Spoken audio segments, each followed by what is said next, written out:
Well, indeed, the sun is out and it's blazing down. Thanks very much to Mark Wright of Whole Beach Tyres there, and of course to Steve down on the grid. It's race action up next. The Alto Digital Thundersport GP2s, including the Nitro GP3s, and the MiniTwins. Aaron Hay, number 90 on pole. Number 10 is Curtis Rothwell, the leading Mini-Twin alongside him. Then number 3, Gary Winfield, who is the second of the GP3s. And on the outside of that front row, number 88, Josh Daly. Horrible day yesterday, mechanical things going wrong, but a good second place result in the race earlier on. Young Josh will be hoping for even more and wheeling off the grid there. That looks like Liam Shelcock, Robin, who's just had to wheel off there, so it's end of his race before it's even started. That's such a shame, not least because he comes all the way down from Oban on the west coast of Scotland. It's a long old ride for his racing. What a terrible shame for him, but lights go out there. He sits forlorn at the side of the track as they get away well, and looks like Connor Tagg pitching up from the second row into second place at Gerrard's, as once again we see a meteoric start from the Mini-Twin. It was Curtis Rothwell in the earlier race. This time it's Adam Pulfman, Steve, from the second row, who's got away into the lead. Yeah, very unusual to see two riders from the second row leading first and second, and in third I think it is Curtis Rothwell, just gone up the inside of Mini-Twin rider Ian Popplewell. Then that's Josh Daly. Aaron Hay leads the GP3 class. But yeah, great start there from Adam Pulfreeman, number 64, brother, of course, of Dave, who's also out there on a Mini-Twin. Yep, Connor Tagg looking a little bit interested, running into Shaw's. Connor, as we've already seen, he's just so quick here at Mallory Park, particularly this weekend. Fancy, he's not going to put up with being sat there in second for too long. Here he comes in the shadow, though, of Adam Pulfman. Adam leads and leads well. There's the leading GP3, Aaron Hay, running in sixth place at the moment. I don't think it's going to be too long before Tagg makes his move, and in fact, is it now? It is, and it looks like Pulfreeman knew he was going to be coming, so it's Tagg now that leads on the Aprilia 450, and I think it's just going to be a matter of trying to hold on to him, because in race one, he scorched away from the pack and won the race by 10 seconds, and even made the statement at the end, it was too easy. Right, well, we'll see whether he can do it, maybe do it a little quicker this time. He's been moving fast enough already. Yeah, in second place, oh, and nearly off. Adam Pulfman, oh, that was out of a seat moment there, and that could have ended a lot worse than it did. He's done well to hang on to that, and he's still in second position. Curtis Rothwell sat behind him. Oh, look at Josh Daly, though. Josh seizes the moment, just tucks it up the inside, running into Gerrard's. Josh Daly moves through into third place, and he's threatening second. There's Aaron Hay, comfortably leading GP3s and enjoying the shenanigans going on just ahead of him. And Josh Daly, look at that, couple of corners through into second. Yeah, when Josh is on it, he's on it, and it doesn't matter what the conditions are, what circuit it is.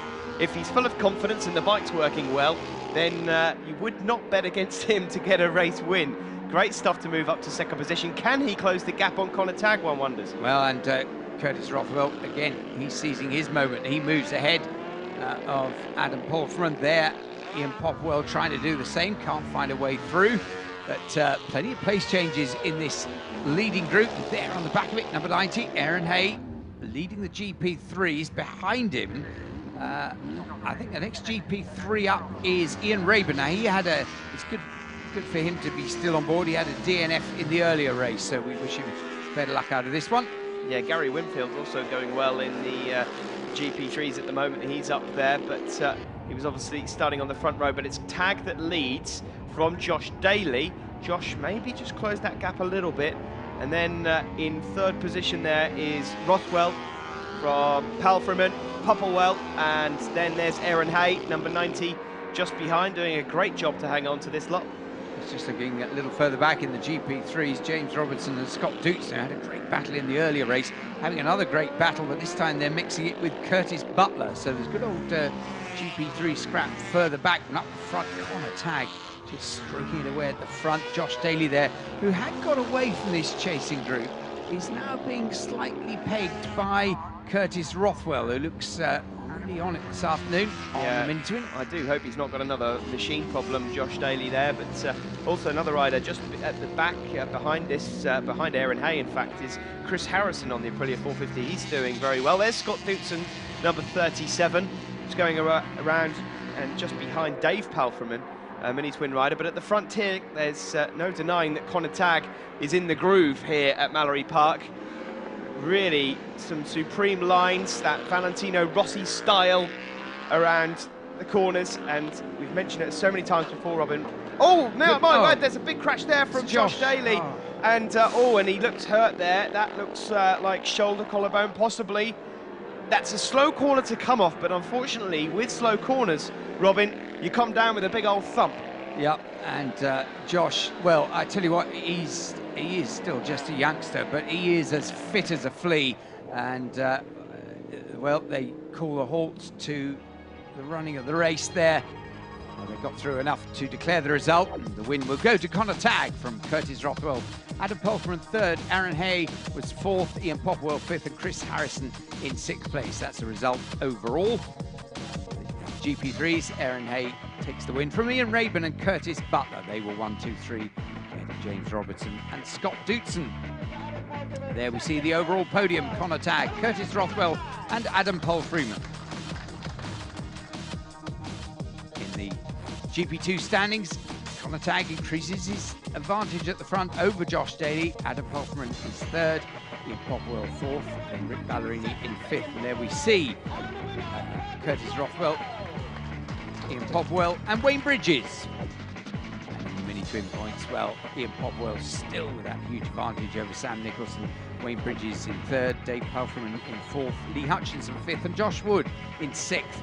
And Aaron Hay leads the GP3 standings from James Robertson and Ian Rayburn. Steve's grabbing a quick word with Curtis Rothwell, the Mini-Twin winner. Winner of that race, Curtis Rothwell. Curtis, the heat getting to some people out there, really tricky conditions.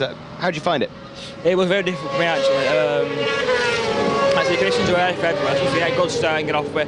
Connor Tagg, but he's too obviously fast on his 450, so I kept my pace and after second place. Enjoyable weekend though at Mallory? I've enjoyed it. I've had come off on Saturday in the wet on the last lap. That was a bit upsetting for me, but this morning as well I got a technical penalty for the jump start, which I thought I didn't have, but fair enough, I did jump start. So I'm still happy with 5th place this morning, and I was happy to get the win then in the final race, so I'm chuffed with that. And anyone to thank at all? Yeah, I'd like to thank my dad obviously for all his help he's done, all his years getting me in now, and making Adam Palfreman for letting me lead you back this weekend. Well done. Thanks a lot.